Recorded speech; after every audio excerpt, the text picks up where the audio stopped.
ഇന്ന് തന്നെ ഡൗൺലോഡ് ചെയ്യൂ. കാണൂ നിങ്ങളുടെ ഫേവറേറ്റ് ഷോസ്. ജീവിക്കാൻ വേണ്ടി ഞാൻ തുടങ്ങിയ ഒരു ചെറിയ കട അതുപോലും ഗുണ്ടകളെ കൊണ്ട് അവൾ അടിച്ചു പൊളിച്ചു. എത്ര തവണ അനുവിന് കിട്ടേണ്ട ജോലിയാണെന്നറിയാവോ അവൾ ഇല്ലാതാക്കിയത്.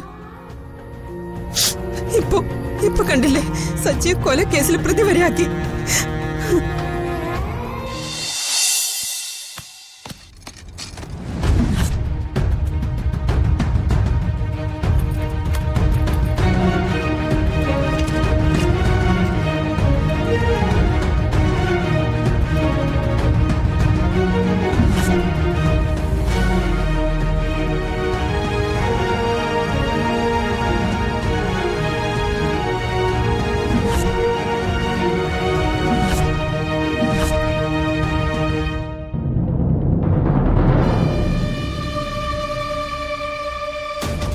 എന്താ ഇത് ചിപ്പിയുടേതാ. ഞാൻ കൊടുക്കാൻ മറന്നുപോയി. ഇങ്ങനെ നോക്കട്ടെ. അയ്യോ, ഞാനൊന്ന് നോക്കട്ടെ. ഇത് കളിപ്പാട്ടാണോ? നല്ല വെയിറ്റ് ഉണ്ടല്ലോ. ചിപ്പിയുടെ അമ്മ വിദേശത്ത് ടൂറൊക്കെ പോകുന്നല്ലേ, അവിടുന്ന് വാങ്ങിച്ചായിരിക്കും. കണ്ടിട്ട് ശരിക്കുള്ള തോക്ക് പോലെ ഉണ്ട്. അതിൽ നീ ശരിക്കും തോക്ക് കണ്ടിട്ടുണ്ടോ? സിനിമയിലൊക്കെ കണ്ടിട്ടുണ്ട്. അതൊക്കെ ഡ്യൂപ്ലിക്കേറ്റ് തന്നെയാ. നാളെ ക്ലാസ്സിൽ ചെല്ലുമ്പോ അവക്കിത് തിരിച്ചു കൊടുക്കാം. ഇന്നാ നീ തന്നെ വെച്ചോ. അല്ല എന്തോട്ടി, നീ വരച്ച പടങ്ങളൊക്കെ എവിടെ? അവളുടെ പടങ്ങളും കളർ പെൻസിലും എല്ലാം ദേ ഈ അലമാരിക്കകത്ത് രഹസ്യമായിട്ട് വെച്ചേക്കുവാ. എടുക്ക്, നമുക്ക് നോക്കാം. അത് വേണോ? അതൊന്നും കാണാൻ കൊള്ളത്തില്ല. ഞാൻ വെറുതെ വരച്ചതാ. നീ എങ്ങനെ അത് രഹസ്യമായിട്ട് വെക്കാന്ന് നോക്കണ്ട, എനിക്കത് കാണണം. അമ്മു, നീ എടുത്തേ, നമുക്ക് നോക്കാം. ഞാനിപ്പൊ എടുക്കാം. അമ്മു വേണ്ട, എടുക്കണ്ട. അതൊന്നും കാണാൻ കൊള്ളത്തില്ല. ഞാനൊന്ന് നോക്കട്ടെ, കാണാൻ കൊള്ളോ ഇല്ലേ? വേണ്ട അമ്മു, നീ എടുത്തേ. എന്താടി? വേണ്ട അമ്മു, വിട്. എന്നാ ഞാൻ എടുക്കാം. മാറിന്നേ.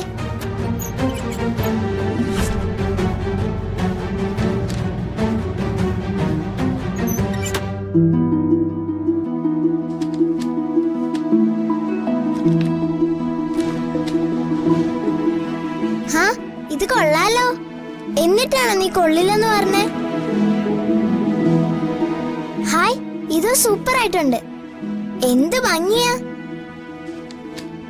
നല്ല രസമുണ്ട്.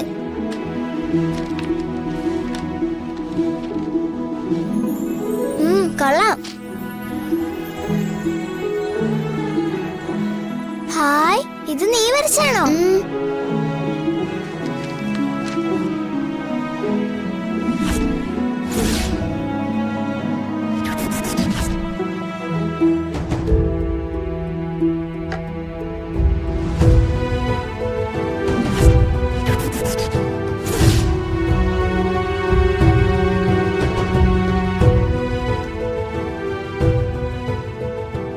ഒരിക്കലും പിരിയില്ലെന്ന് കരുതിയവരാ എന്റെ അച്ഛമോളും സച്ചിയും. പക്ഷെ ഈശ്വരന്റെ വിധി മറിച്ചായിരുന്നു. അവളുണ്ടായിരുന്നെങ്കിൽ സച്ചിക്ക് ഇപ്പോഴത്തെ അവസ്ഥയൊന്നും വരത്തേയില്ലായിരുന്നു.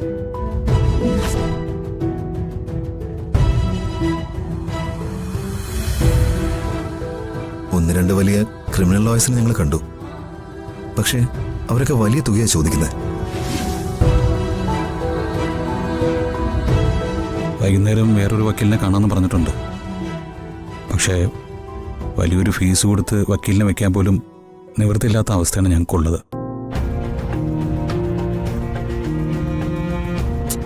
ഇതിനെല്ലാത്തിനും കാരണം ആ അവന്തിക.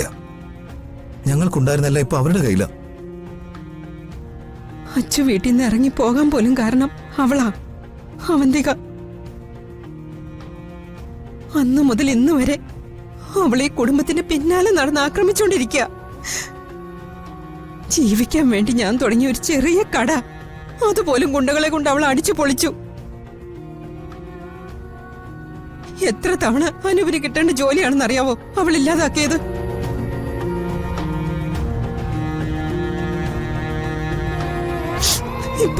ഇപ്പൊ കണ്ടില്ലേ, സച്ചിയെ കൊലക്കേസിൽ പ്രതി വരെയാക്കി.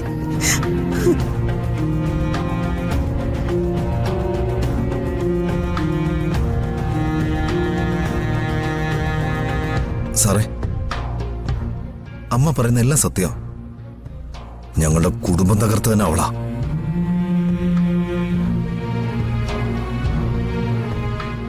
എന്റെ ഏട്ടന്റെ പഴയ ഭാര്യ. ഞങ്ങൾ ഓരോരുത്തരായിട്ട് തീർക്കാണ് അവളുടെ ലക്ഷ്യം.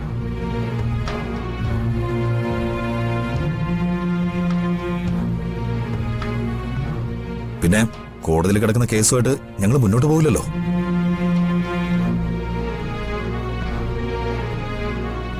ആ കേസിന്റെ കാര്യത്തിലും ഇനിയൊരു നല്ല വക്കീലിനെ വെക്കേണ്ടി വരും. ഇപ്പോ അതും ഒന്ന് തണുത്ത മട്ട.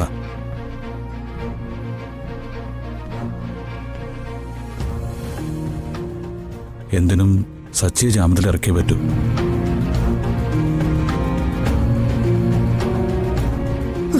മോനെ, സച്ചി ഒരിക്കലും ജയിലിൽ കിടക്കാൻ പാടില്ല.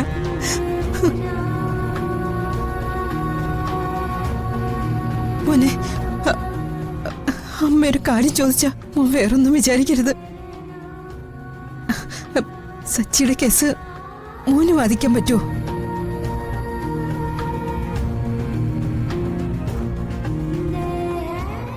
വലിയ കാശൊന്നും ഞങ്ങളുടെ കയ്യിൽ തരാനില്ല. പക്ഷേ അമ്മ പറഞ്ഞത് എനിക്ക് മനസ്സിലായി. ഒരു അഡ്വക്കേറ്റ് എന്ന നിലയിൽ എന്നോട് അങ്ങനെ ചോദിച്ചതിലൊരു തെറ്റുമില്ല. പക്ഷേ ഒരു പ്രശ്നം എന്താന്ന് വെച്ചാ, ഞാനിപ്പോ പബ്ലിക് പ്രോസിക്യൂട്ടറാ.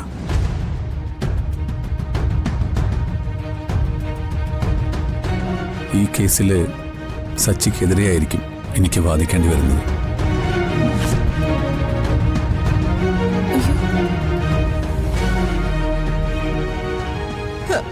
എതിരെയോ?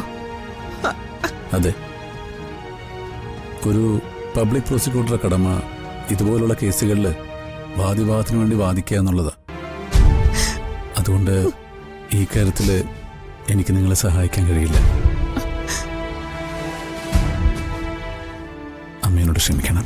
അല്ല, അപ്പോ ചെയ്യാത്ത കുറ്റത്തിന് എന്റെ സച്ചിമോൻ ശിക്ഷ അനുഭവിക്കേണ്ടി വരുന്നത് മോന്റെ കൈകൊണ്ടായിരിക്കോ? അമ്മ വിഷമിക്കണ്ട. നമ്മുടെ കോടതിയിൽ എനിക്ക് വിശ്വാസമുണ്ട്.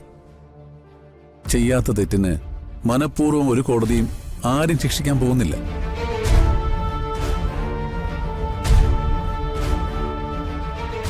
കേട്ടിടത്തോളം ഈ കേസിൽ അയാളെ ശിക്ഷിക്കാൻ പറ്റിയ തെളിവുകളൊന്നുമില്ല.